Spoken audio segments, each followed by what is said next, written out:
আমাদের আজকের এই স্পেশাল উৎস বিশ্লেষণে স্বাগত। আজ আমরা এমন এক রোমাঞ্চকর বিষয় নিয়ে কথা বলবো যা আক্ষরিক অর্থেই বাংলা সাহিত্যের ইতিহাসকে চিরতরে বদলে দিয়েছিল। আজ আমরা ষোড়শ শতাব্দীর এমন একজন অসামান্য ঐতিহাসিক ব্যক্তিত্বকে নিয়ে আলোচনা করতে যাচ্ছি, যিনি সম্পূর্ণ অপ্রত্যাশিতভাবে বাংলা সাহিত্যে এক বিশাল বিপ্লবের সূচনা করেছিলেন। কিভাবে কেবল একজন মানুষের জীবনকে কেন্দ্র করে আস্ত একটা নতুন সাহিত্যধারার জন্ম হতে পারে, চলুন আজ ঐতিহাসিক উৎসগুলোর একেবারে গভীরে গিয়ে সেই উত্তরটাই খোঁজার চেষ্টা করি। ঠিক আছে, এবার মূল আলোচনায় ঢোকা যাক। আমাদের আজকের আলোচনার রূপরেখাটা একটু বলে নেই। প্রথমত, শ্রীচৈতন্যের ঐতিহাসিক আবির্ভাব। দ্বিতীয়ত, জীবনী সাহিত্যের সেই যুগান্তকারী সূচনা। তৃতীয়ত, সমাজ ও সাহিত্যে তার অবিশ্বাস্য প্রভাব। এরপর চতুর্থ ও পঞ্চম ধাপে আমরা জানব যথাক্রমে বৃন্দাবন দাস এবং কৃষ্ণদাস কবিরাজের পরিচয় ও তাদের অমর সাহিত্যকর্ম সম্পর্কে। এবং একেবারে শেষে দেখব বাংলা সাহিত্যে এই সবকিছুর চিরস্থায়ী উত্তরাধিকার। তো ঐতিহাসিক বর্ণনায় প্রবেশের আগে সাহিত্য তত্ত্বের তিনটে খুব বেসিক কিন্তু দারুণ গুরুত্বপূর্ণ সংজ্ঞা সংক্ষেপে একটু ঝালিয়ে নেওয়া যাক। প্রথমত, জীবনী বা বায়োগ্রাফি, মানে যখন কেউ অন্য কোনো মানুষের জীবন নিয়ে লেখেন। দ্বিতীয়ত, আত্মজীবনী বা অটোবায়োগ্রাফি, যেখানে লেখক নিজের জীবন কথা নিজেই লেখেন, রাইট? আর তৃতীয়টি হল সন্ত জীবনী বা হ্যাগিওগ্রাফি। আসলে এটি এমন এক বিশেষ ধারার জীবনী সাহিত্য যেখানে মূলত সাধু, সন্ত বা ধর্মগুরুদের জীবন আর অলৌকিক কার্যকলাপ নিয়ে আলোচনা করা হয়। আর মজার ব্যাপার হল, বাংলা সাহিত্যে শ্রীচৈতন্যকে নিয়ে লেখা সাহিত্যগুলো কিন্তু মূলত এই সন্ত জীবনীরই অন্তর্ভুক্ত। চলুন আমাদের প্রথম অধ্যায়ে যাওয়া যাক, শ্রীচৈতন্যের ঐতিহাসিক আবির্ভাব। পঞ্চদশ শতাব্দীর শেষ ভাগ আর ষোড়শ শতাব্দীর শুরুর দিককার বাংলার ঐতিহাসিক প্রেক্ষাপটটা বোঝা কিন্তু এই আলোচনার জন্য অত্যন্ত জরুরি। সময়টা এমন ছিল যখন সমাজ বলতে গেলে একটা নতুন পথপ্রদর্শকের জন্য রীতিমতো অপেক্ষা করছিল। এখন এই স্লাইডটার সবচেয়ে ইন্টারেস্টিং দিকটা হলো, এই প্রামাণ্য ঐতিহাসিক উৎসকে আমাদের পরিষ্কার দেখাচ্ছে যে শ্রীচৈতন্য মহাপ্রভুর আবির্ভাব ঘটেছিল ঠিক সেই সময়ে, ওই নবদ্বীপে। আর সবথেকে বড় কথা, তিনি কেবল একজন সাধারণ ধর্মগুরু ছিলেন না, তিনি ছিলেন বাংলার সমাজ ও সংস্কৃতিতে এক বিশাল নবজাগরণের একেবারে মূল অনুঘটক। দ্বিতীয় অধ্যায়, জীবনী সাহিত্যের যুগান্তকারী সূচনা।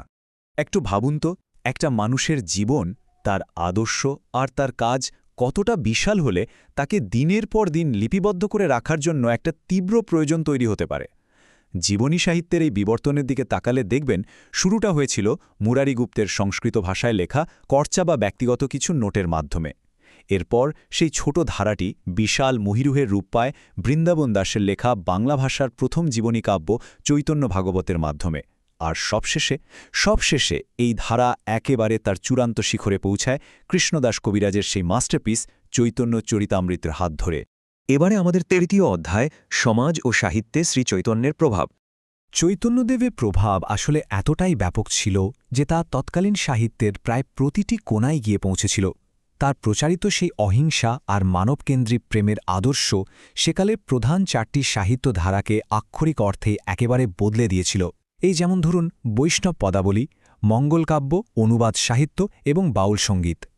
মূলত তার আবির্ভাবের ফলেই বৈষ্ণব পদাবলীতে যুক্ত হয়েছিল ভক্তিরসের এক অভূতপূর্ব স্রোত, যার ফলে এটি একটি নতুন আধ্যাত্মিক আর দার্শনিক ভিত্তি লাভ করেছিল।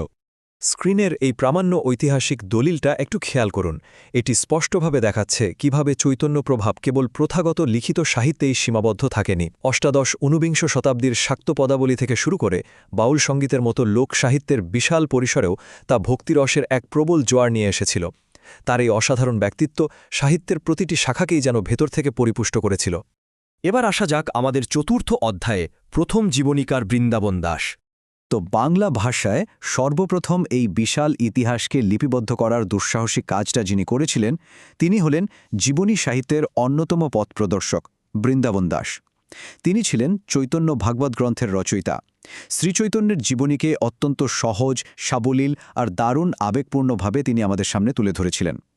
সেই যুগের মানুষজন শ্রীচৈতন্যকে সরাসরি ঈশ্বরের অবতার হিসেবে বিবেচনা করত, আর বৃন্দাবন দাস তার জাদুকরী লেখনের মাধ্যমে সেই অবতার তত্ত্বকেই একটি অত্যন্ত মানবিক এবং স্পর্শকাতর আখ্যানে রূপ দিয়েছিলেন।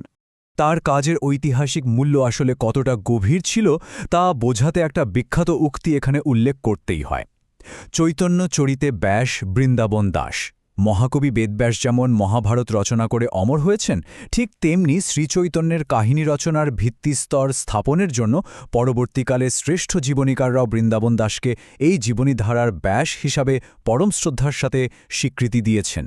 এটা কিন্তু সাহিত্যের ইতিহাসে একটা বিশাল প্রাপ্তি। পঞ্চম অধ্যায় কৃষ্ণদাস কবিরাজ শ্রেষ্ঠ জীবনীকার। জীবনী সাহিত্যকে তার চূড়ান্ত দার্শনিক এবং তাত্ত্বিক শিখরে যিনি পৌঁছে দিয়েছিলেন তিনি হলেন কৃষ্ণদাস কবিরাজ। তিনি কালজয়ী গ্রন্থ শ্রী শ্রী চৈতন্য চরিতামৃতের রচয়িতা।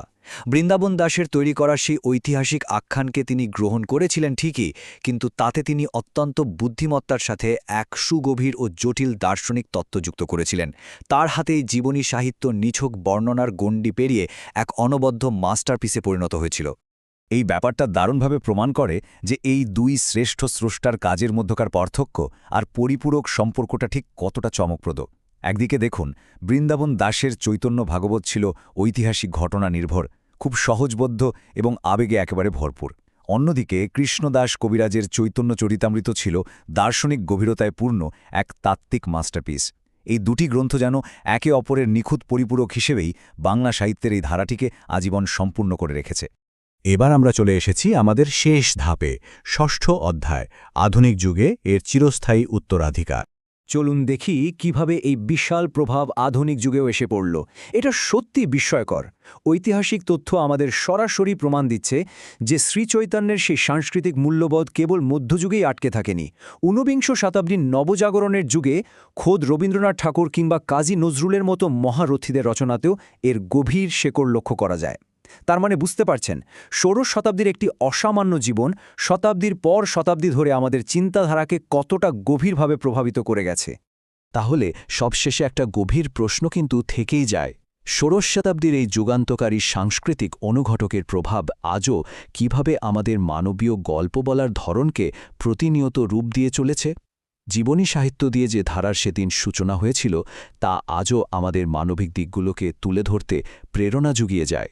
আশা করি আমাদের আজকের এই উৎস বিশ্লেষণটি এই ঐতিহাসিক বিষয়টির একেবারে গভীরে যেতে সাহায্য করেছে। জ্ঞান অন্বেষণের এই রোমাঞ্চকর যাত্রায় আমাদের সাথে থাকার জন্য অসংখ্য ধন্যবাদ।